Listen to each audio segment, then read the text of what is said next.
How the bite of the iron nurtured my growth. I loved my father, but I was always surprised that he had never taken his own life. He certainly tried a number of times. Being that I didn't live with him, I only ever witnessed one attempt. That was when he doused himself with gasoline while holding a lighter prepared to ignite himself. I certainly witnessed a number of the long depressive states when he wouldn't leave the bed for weeks at a time, even to use the bathroom, which is why he received disability from the state for his mental health issues and didn't work. I'm not sure how far back bipolar depression issues have plagued my family, but Grandma took her head off with a shotgun when I was a child, and I believe one of her parents committed suicide as well from memories of discussions as a child. But it's a little hard to confirm now, as the only remaining members of my family on that side is my children and myself. Now, this story starts in the small town of Hyampom, nestled in a valley in the Trinity Wilderness of Northern California. A small ex-mining community settled amongst some of the beautiful scenery where the north and south forks of the Trinity River come together. With the Trinity Alps close by to this hard-to-reach town of 200 people, it made for a great backdrop to this part of my childhood. Before my first year in grade school, we rolled into town with the whole family and all our belongings fitting in a four-door Buick. There wasn't much of a plan as we ended up down by the river that first day, picking pine nuts from the large pine cones to snack on, while Mom and Stepdad figured out the plan. We spent the first 2 weeks in a tent, hiding from a rainstorm pounding down on us. These were the little tiny green pup tents that barely fit one person each, not those nice large tents that everyone has today. Water leaking in from the bottom when drainage ditches were not dug properly, or they just overflowed from the amount of rain. After that 2 weeks, we ended up in a small house down at the mill camp. This was an area of housing that had been set up to support a mill that had run in the area in the past. We ended up skipping out on that house later on when we found a cheaper house, and by that I mean free. It was an abandoned home without water, electricity, or silly things like doors or anything else besides basically empty framework for that matter. But that's later. That first winter was spent at the mill camp, and I settled into school quickly. Up to this point, I was pretty used to off-the-grid living prior to this move, so the house was a huge step up. Dad even made a dining room table by splitting a bunch of logs down the center with its chainsaw.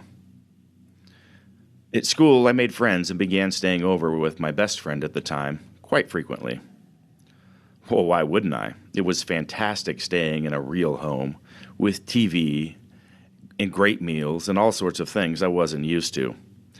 After a while, my parents started getting embarrassed, I think, about how often I was staying over. After a week of me staying every night at my friend's house, my parents told me I had to come home with them for the night. I remember being quite upset and throwing a tantrum and arguing with them about it. That was quite unlike me. That night, my friend's home caught on fire, and the entire family was caught in the blaze and died. Obviously, this was quite devastating for me. My mother tells me I barely spoke for a year following this instance. I became a bit of a loner at this point. During the summers, we would move out of the house to save money and moved out into the mountains. This also made it easy for my parents to tend to their illegal crops and also cut firewood, which were their two primary sources of income. Dad would poach deer, and we learned to distinguish different types of mushrooms to forage for in the area. I used to love the drive up the mountains, as it was an old gold mining area. If I looked out into the trees along the road, I could find the areas where sections of the track still remained from the carts used to move the material that ran down the mountain. Our camp was well removed from the main dirt road leading up the mountain, but was located in such a way that we could keep an eye on any vehicles coming up the mountain. That summer, after second grade, we saw a string of state vehicles coming up the mountain. Mom and Dad took off into the woods, and I was told to stay with my siblings. The police showed up and took all of us into their vehicles. I still remember sitting in the front of the police vehicle while my sisters and brothers sat in the back, bawling uncontrollably. We were all put into foster care and split into different homes. This was a challenging time for me. I spiraled further into being a loner and spending the majority of my time in my head. I had no friends, and I avoided everyone at school. I interacted with the other kids in the household I was in, but that was it. The only friend I remember having was a pea pod vine. We planted pea pods in class and were tasked with nurturing them to see whose would grow the largest. I made sure mine was taken care of with watering, sunlight, and would even whisper words of encouragement to it. While I had no friendships, I watched that pea pod vine explode. Everyone else's either didn't grow or only grew a few inches, but mine, it grew by the foot. Had to finally be strung up to support its growth. The nurturing and growth of the vine, however, was in stark contrast to what was going on inside me. After some court battles, Mom and Stepdad won. They were able to get us back. They moved from Northern California to Central Oregon and were staying at my stepfather's mother's house in La Pine. She was in the hospital with cancer. My sisters and I joined them, and my brother, unfortunately, ended up under custody of his father. This was a nice, comfortable year, living in a nice home, going to school like a normal kid. I was able to make friends at school who ended up being quite helpful when I broke my arm. My friend would do my writing for me while I tried to learn to write with my left hand, because it was my right that I had broken. Or, so this is what I'm told as he died, and I don't remember him at all. It's a blank spot in my memory. It's like death and tragic instances would jump up every time I started settling in. And these are just the highlights. It doesn't delve into the trauma of living in that environment or dealing with drug and alcohol abuse surrounding you. My stepfather's mother passed away from cancer that year, and we lost the home, and my parents fell back into their old habits of running from society. This time, they kept things legit with focusing on mining and woodcutting, and we ended up in the mountains and deserts of eastern Oregon. I also fell right back into my loner ways, with sadness and depression filling a lot of my time. At this time, I did start finding the value of physical exertion in managing my emotions. I would go for hikes through the mountains till exhaustion or the setting sun would make me turn back. On some occasions, I would get lost and give myself a good scare. During the school year, we had a home in a small town out in the desert that had a one-room schoolhouse. I would go run laps after school till I couldn't run anymore. One time, I tied a blanket to the front of my single-speed bike and took off for the mountains to spend the night. Later, I started doing jump squats and push-ups by the hundreds every day till my body couldn't even move. By 7th grade, we made our way back to Central Oregon, back to La Pine, and were camping down by the river or living in a small shack that lacked utilities. In middle school, this certainly didn't help that loner. By that time, you start to smell, and kids also get meaner. So smelling from infrequent showers and wearing dirty, outdated clothing doesn't help with popularity. I would go from one class to the next and sit outside the door till it opened so I could go in. But at this point, a couple big things in my life happened. My stepfather won a disability suit about a broken arm from 15 years prior that had never healed. The bones had been rubbing against each other and worn a half-inch gap between them and his arm from running the chainsaw or all the other manual labor work that he'd done. This allowed him to get a surgery to graft a section of bone between them and pin it together, as well as a few $1,000s. That money was promptly put as a down payment on a dilapidated mobile home. It wasn't really livable and was later burned down by the fire department, but at the time it was great for us, with running water and electricity. We hung up sheets to cover all the empty door openings in it and built a kitchen counter with some 2x4s since it didn't have a kitchen. The second large thing was a gangly redhead dude approached me at school and told me to come join him and a few other people for lunch. In addition to helping me create some newfound friends, he later convinced me that we both needed to join the track team. And this is when I discovered sports. And with sports, I quickly discovered lifting weights. I was working on the side, splitting wood, mowing lawns for old people in the neighborhood.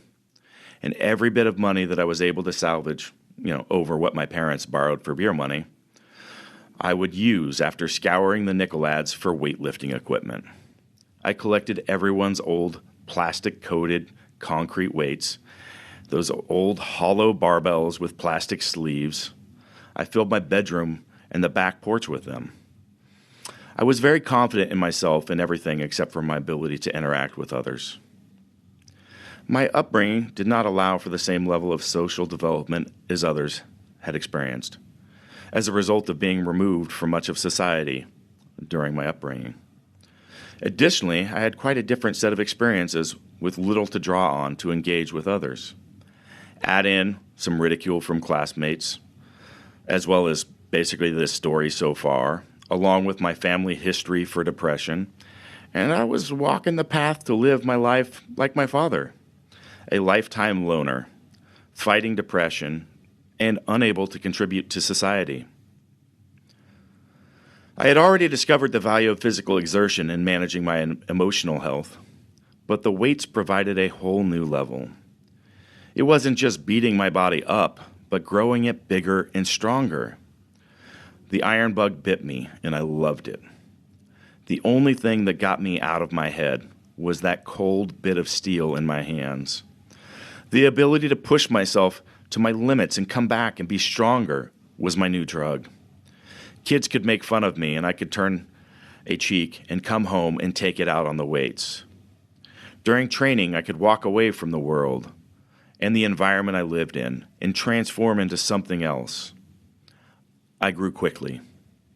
I went from a 135-pound skinny freshman to being a 165-pound sophomore.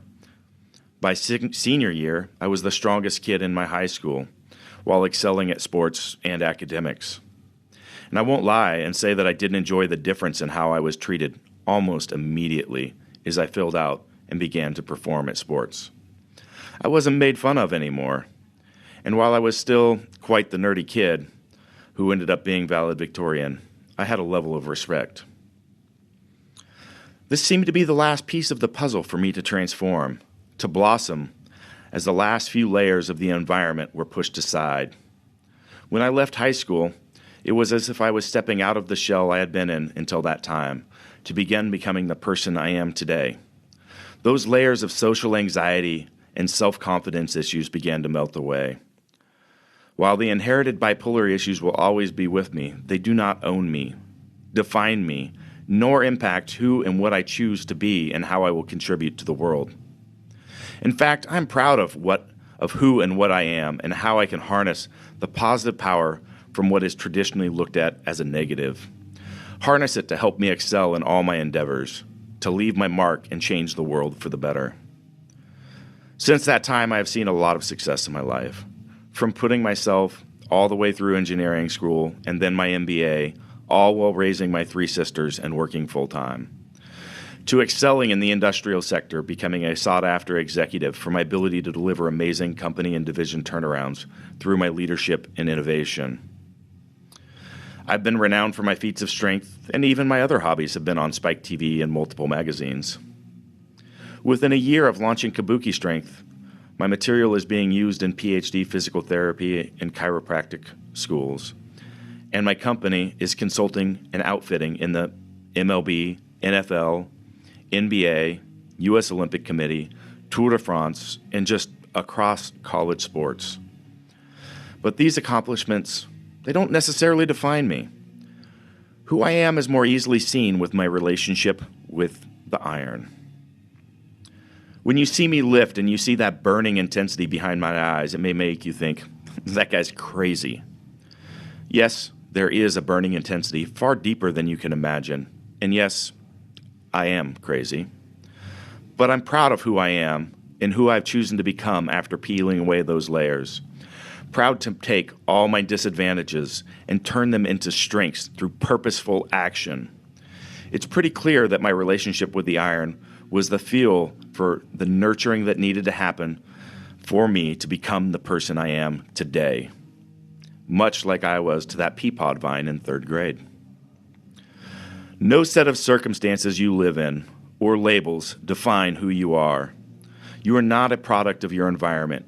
You are defined by how you respond, by your choices, and most importantly, the action you take.